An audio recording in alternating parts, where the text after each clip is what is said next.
Nice to see everyone again. Short notice. Hey. We had an episode released earlier today. I'm going to try. It's Tuesday night, about 9 o'clock Eastern. I'm going to try and get this out here in the next hour or two. This is our first Illini postgame show. Welcome into No One Asked Us. This is the No One Asked Us postgame show. Illinois and Minnesota just wrapped up literally less than 5 minutes ago. We're hopping on here while the thoughts are still fresh in our brain to dissect what we saw and look ahead to the next game. So thanks for joining us. I hope you enjoy, and I hope you keep coming back. Again, going to try and get these out within an hour or two after the end of each game. We'll see how it goes, but these are going to be shorter shows. So hope you enjoy it. Yeah, we hope you enjoy it as well. That is Logan Lee that you hear or see if you're on YouTube. I am Craig Choate. Thank you for listening. This is No One Asked Us. All of our social media pages are on our YouTube. If you are watching, you can see those. For those listening, at No One Asked Us Pod, at Craig W. Choate, and at the Logan Lee. Man, that was pretty fun. That is not what we were expecting. On the show that we released Tuesday afternoon, we both said single-digit game. The line was 5, which it moved to 7, and then I think it kind of went back down. I think it might have closed at 6 or 6.5 in Illinois' favor. Cut to the chase here. Illinois wins 76-53 in the barn, and this game was decided early in the second half. Thought it was going to be decided in the first half. We'll get to that. The Illinois led them back in it, but Illinois improves to 10-3, 3-0 in the Big Ten, 76-63 over Minnesota at Minnesota. Not long into the second half, Logan texted me and said, "So when do you want to go? When do you want to start this? Because this game's over." Is that kind of what you were thinking when you said that? Yes. Yep. That was my thoughts exactly, because this thing was over shortly after the second half started. Yeah. Mm-hmm. Yeah. I said that's where I was going with that. I said, we'll go when the clock hits 0. I'll start getting set up at the under 8 timeout because, again, watch the end of the game, but the outcome was already decided. So we'll start with the important stuff. We'll run down the box score. Kofi Cockburn just dominates like he does. 29 points, 10 rebounds, 10 of 19 from the field, which that's pretty low for him. Normally he's like a 70% field goal shooter. But he was 9 of 11 from the free throw line, which is very, very impressive. He did only play 24 minutes, which is good. 2 other double-digit scorers, Jacob Grandison had 11, and Alfonso Plummer had 10. DeMonte with 9, Coleman Hawkins with 6, Trent Frazier with 5, Pajemski, Goody, and Melendez. So the 3 freshmen each get 2 points for Illinois' 76. Minnesota had 2 guys in double figures, Curry and Battle, each with 10, but really nothing other than that. Illinois shoots 45.8% from the field, 42.9% from 3. They had 52 rebounds to Minnesota's 26. Holy cow. I'm just now looking at this box score, really. I kind of knew where guys were, but I had not looked at that until just now. 52-26 rebounding margin. That is incredible. Illinois did have 14 turnovers, which is not good. Minnesota only had 7. In a word, this was pretty much domination. Illinois was never, I was never really nervous. No. Illinois jumped out to, since we were doing this show, I started taking notes during the first half, and then the second half started. I was like, all right, I'm good. Illinois jumped out to an early 13-5 lead. And then it got up to 31-15, I think. 31-15. And then Kofi rolled his ankle. I don't know if you remember that or if the listeners remember that. Kofi rolled his ankle. He went down pretty hard. Very minor heart attack in that moment. Yeah, as most of us probably did. And Minnesota kind of got back into it. It was a 40. I think it got down to 6. I think the closest it got was 6. It was 6 right before halftime.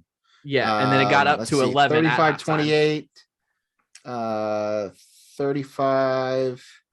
I'm looking at the score breakdown. It was 35-28 at the 2:23 mark. Okay, so 7. Okay. And then 36-28. And then I think it went back up from there. Okay, so Minnesota got it down to 7, got up to 11 at halftime, and pulled away, started the second half on a 9-0 run, and never looked back. During that run late in the second half, my first thought was This always happens. Every time Illinois gets a big lead in the halfway through the first half, the other team always closes, and it's always a 5 or 6 point game at halftime. And then the last 2 minutes, like you said, Illinois went back on the run. And then even going through halftime, I was like, all right, we're good. So what'd you think, Logan? Yeah. I mean, as you said, it was pretty much a domination from start to finish. The run that you speak of that does tend to happen a lot is concerning to an extent. Yeah. Because I don't think that every team Illinois is going to play, they're going to be able to bounce back from that. They've been fortunate enough that they haven't really seen anybody to this point that has been able to stop Kofi. And the shooters continue to do what they have to do. Now, granted, tonight there wasn't a lot of scoring outside of Kofi, and we could talk about that, but I have to think that a healthy Andre Curbelo helps that situation with these runs that teams go on, because a lot of it's just turnovers. It just they get into a funk where usually there's enough scorers on this team that they're not usually off the floor at the same time. But usually what happens is either Kofi's off the floor or something, or he comes back and they're just kind of out of sync. And it just ends up being a couple turnovers.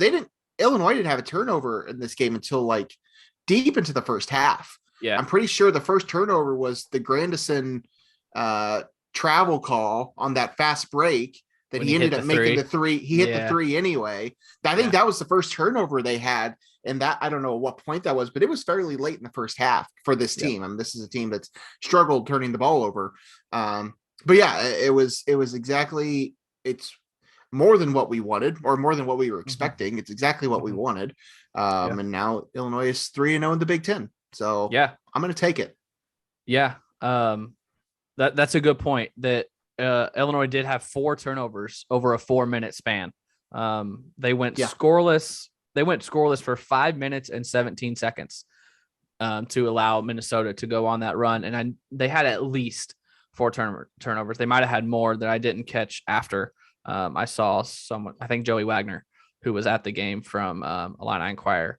He tweeted that they had 4 turnovers in that span. But battled through, and second half was just, I watched it. It was on, like I said, but I wasn't paying attention. I don't know a single thing that happened after the 10-minute mark of the second half. There was one thing I was going to look up here, and now I've forgotten what it was going to be. Oh, Minnesota scored 23 points in the second half.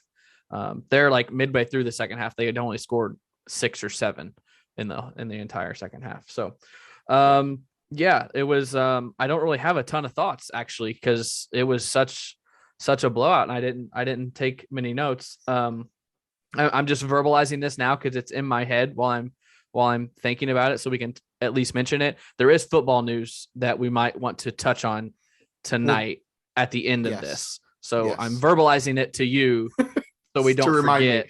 Yes, at the end of the show, there is football news that we might want to break down a little bit.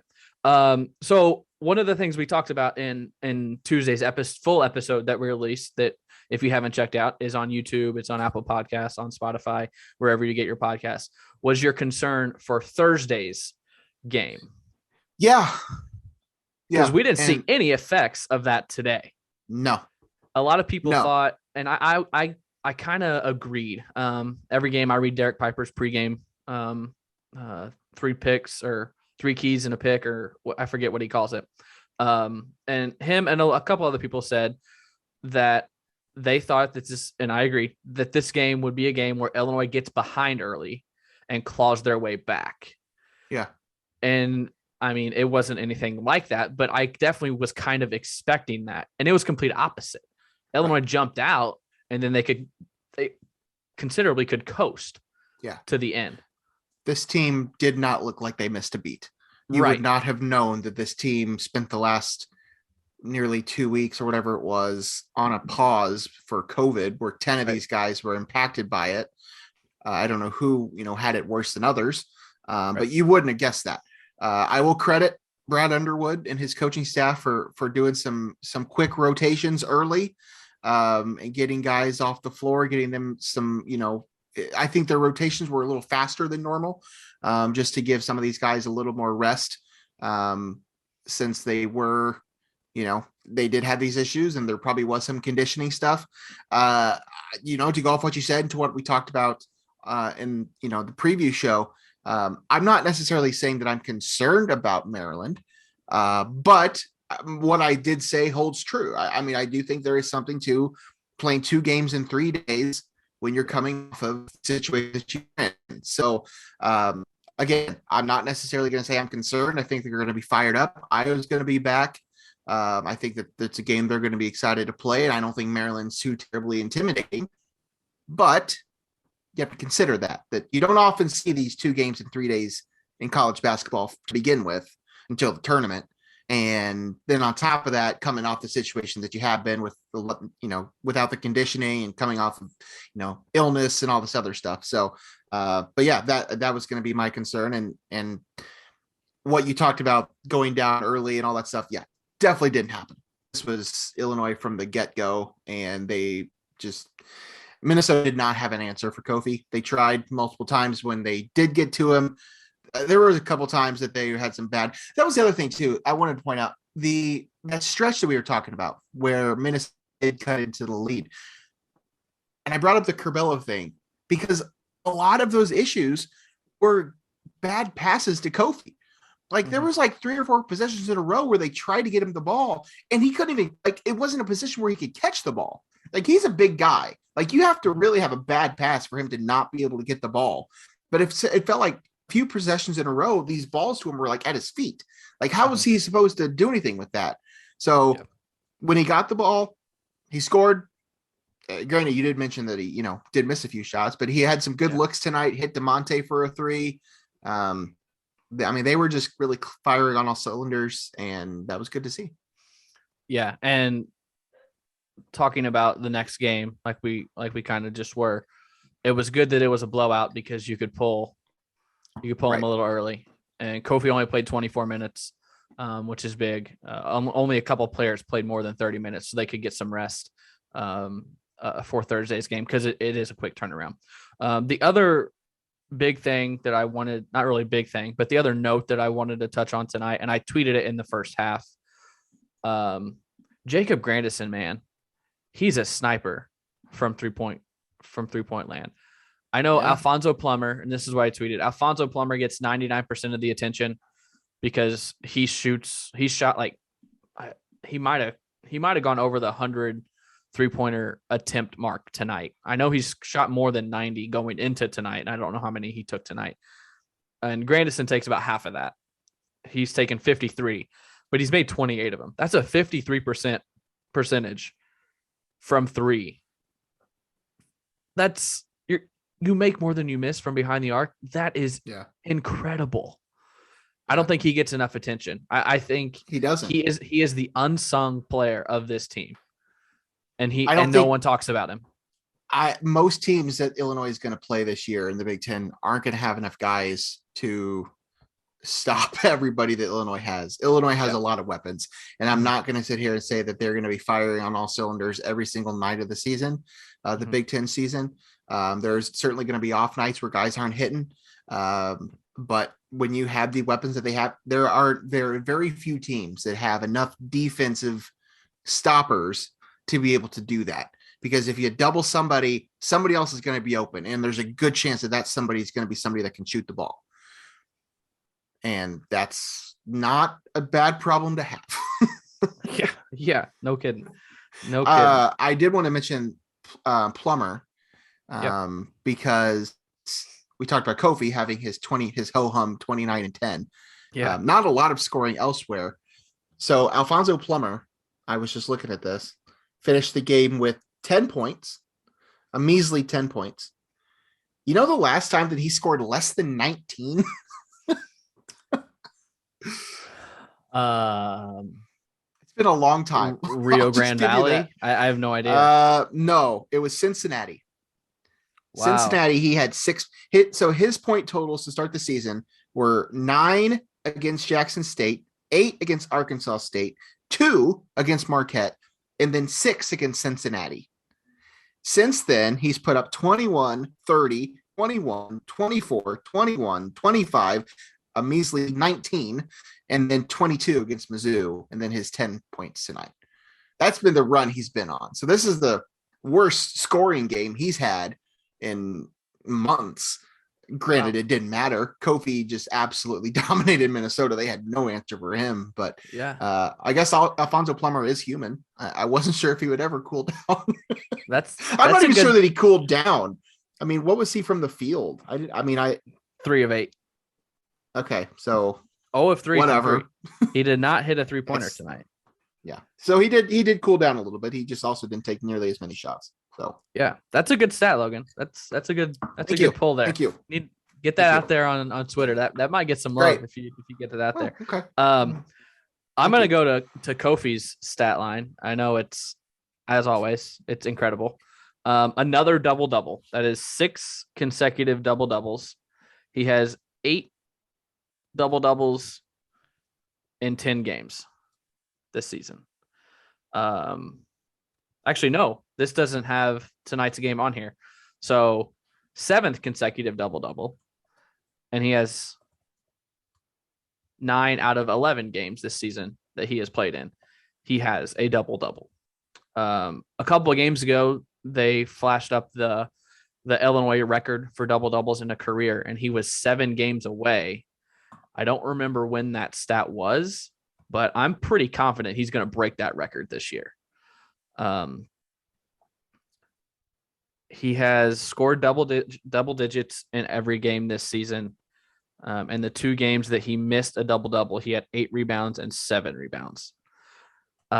This dude, if Illinois is contending for a Big Ten championship, how can you not vote this kid National Player of the Year?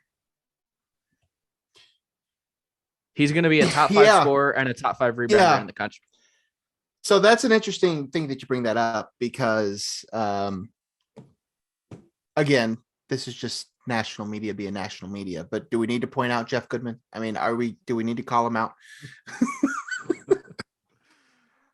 No, I mean, I agree with you. I've noticed that Jeff has not put him in his when he's listing like his, all or Player of the Year candidates. He's not been there. Now, granted, he did list him recently on a list of Big Ten players. I think it was all Big Ten players that have a case to be first team All-American.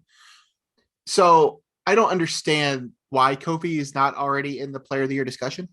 I mean, yes, he did miss the first 3 games of the season to a very stupid suspension. And Illinois during those 3 games was not very good. So that tells me I think he is valuable. But whatever. It's still very early. This is also an Illinois team that as of today still isn't nationally ranked. So I think they will be after this week, but if they beat Maryland. Well, that's true. If they don't beat Maryland, then we're still on an uphill climb for that. But yeah, Kofi is, I mean, it's hard to say what will happen. There are very few teams in the Big Ten that I think will be able to stop him. As good as the post players are in this conference, I just don't see it happening. I mean, Purdue, yes. Purdue might be able to shut him down. I think Illinois' guard play in general might be stronger. Granted, Illinois doesn't have a Jaden Ivey. But in terms of post presence that can stop Kofi, I mean, the conference has good post players, but I don't know that I see it. I don't know. I think he's going to continue to dominate and Also tonight, everyone was available except for Austin Hutcherson, which we know is out for the season with another injury, and Andre Curbelo was unavailable tonight. But the FS1 broadcast did say, and neither of us had heard this, I had not seen this reported anywhere, that Curbelo was on the court running 5-on-5 with the team in practice / shoot around sometime in Minnesota. He was acting as Minnesota's starting point guard, which in my eyes, that's big time progress because I had not heard that he had even been practicing. So he might be coming back sooner rather than later. That was great to hear because, as you said, I hadn't heard that either. And that was just a very sidebar during the game when they cut over to him at one point.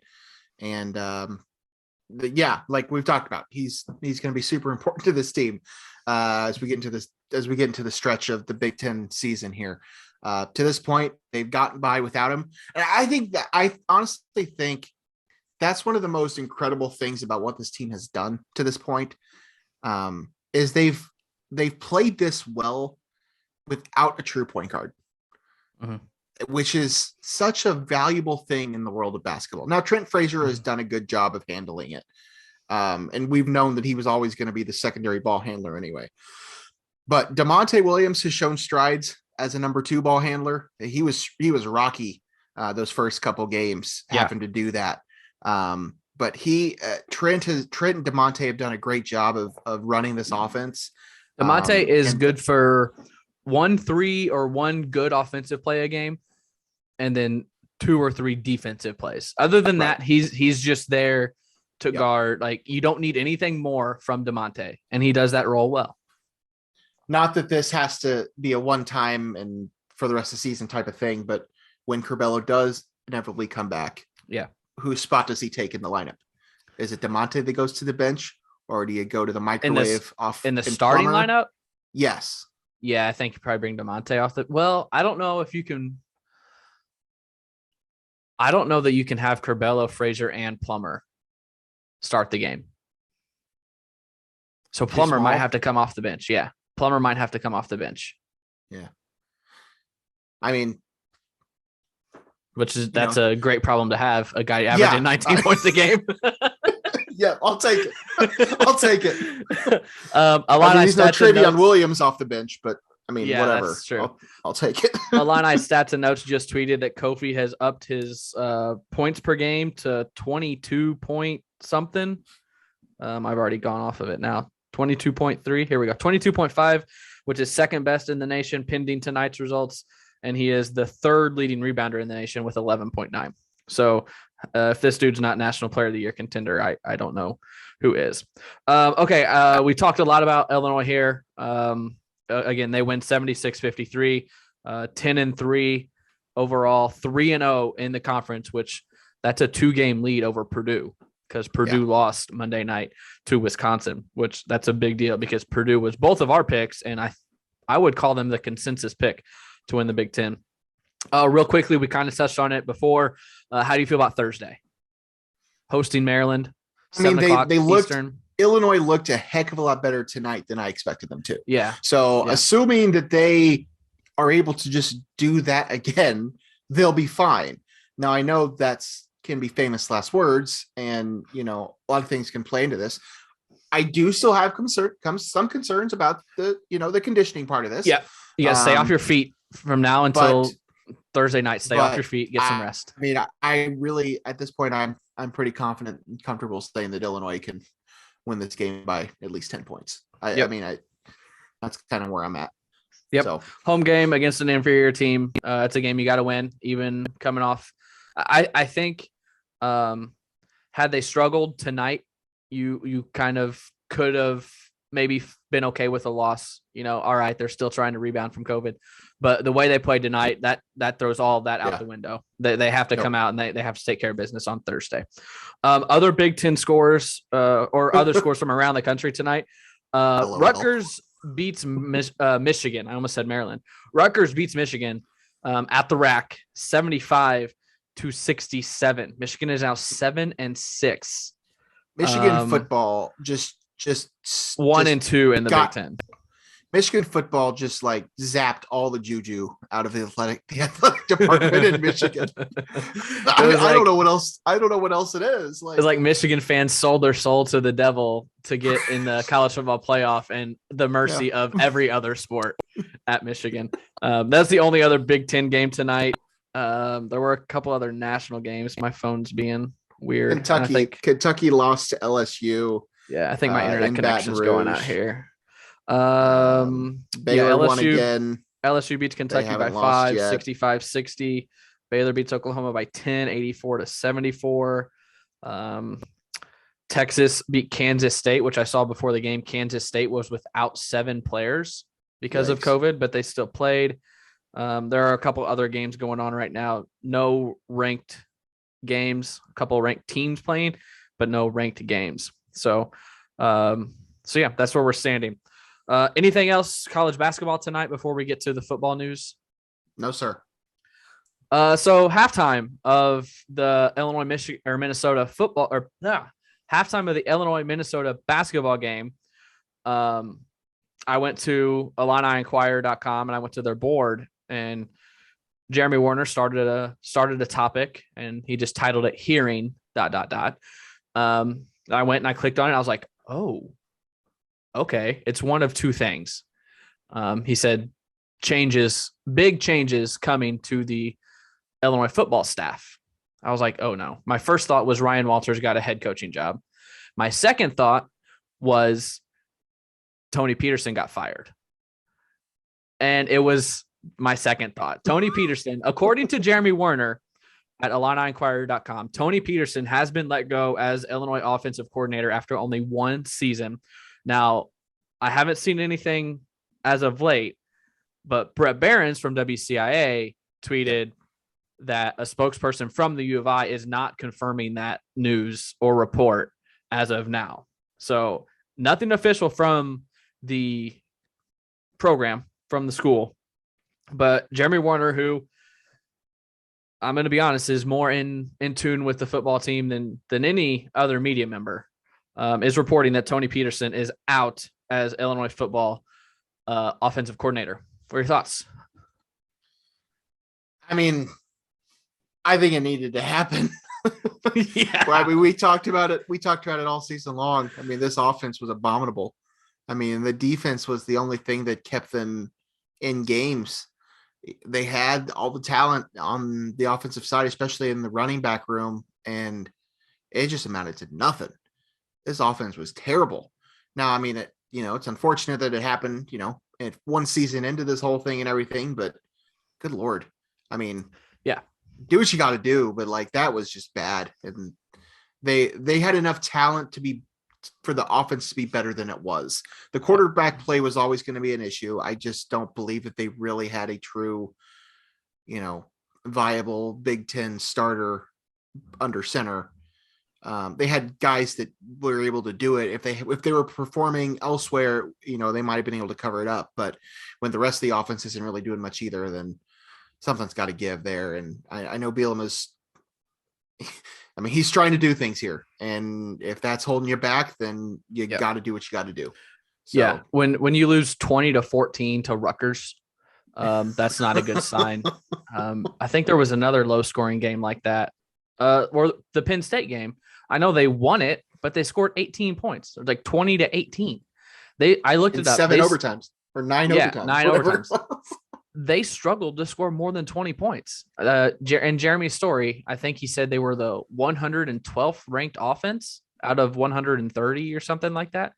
It's not acceptable, honestly. So from about week 4 or 5, I had blamed Tony Peterson because just watching the games, he didn't show you anything play calling wise or scheme wise that he was going to be successful in the Big Ten or as a Power 5 offensive coordinator. So Jeremy Warner is reporting that, again, not confirmed, but it is weird timing. I'm wondering if Bielema has talked to people and has an agreement, because why would you not do this a month ago when your season ended if you were going to make this move? So it makes me think that he's got someone either accepted the job or has a good feeling that they're going to accept the job. Who that is, I don't know. Obviously, the first name that comes to mind is Nathan Shieldhouse, but I don't know that he's ready to be an offensive coordinator. He was the running game coordinator at Iowa State this year, and Iowa State went 7-6. So not an outstanding year for him, but that's the name everyone I'm sure is going to jump to. But we'll see about that. I feel like there was one more thing I was going to mention, and now I can't think of it. So do you have anything else? No, just happy with that outcome. Yep. And we'll see if they can replicate it on Thursday. Yeah. Again, Illinois beats Minnesota 76 to, why is my ESPN app just not being cool tonight? 76-53? Yes. All right. Okay. 76-53, Illinois beats Minnesota. Back in action again Thursday, 7:00 Eastern on ESPN2, I believe, at home against Maryland. Maryland, obviously they didn't play tonight, so they're not going to play tomorrow either. So a game Illinois should win again. If Logan doesn't have anything else, we'll close up shop for this episode. We are calling this episode, what was it, 49? Because 48 was today, something like that. Whatever. It's the next episode in chronological order of No One Asked Us. It's just it's more niche. I think at some point we just got to stop actually trying to number these things. I mean, I think we're just going to have too many of them. Set the record for most episodes without I don't know. But thank you for listening for our first post-game show. We're going to try and do these after every game. We're going to try. I'm sure there's going to be one or two that we're not going to be able to pull off, but we're going to try and get these out after every episode to get some instant reaction and see where this season takes us, hopefully farther than last season. But thanks for listening to the first one. We will be back in a couple nights to recap Illinois and Maryland. For Logan Lee, I'm Craig Choate. We'll see you in a couple days.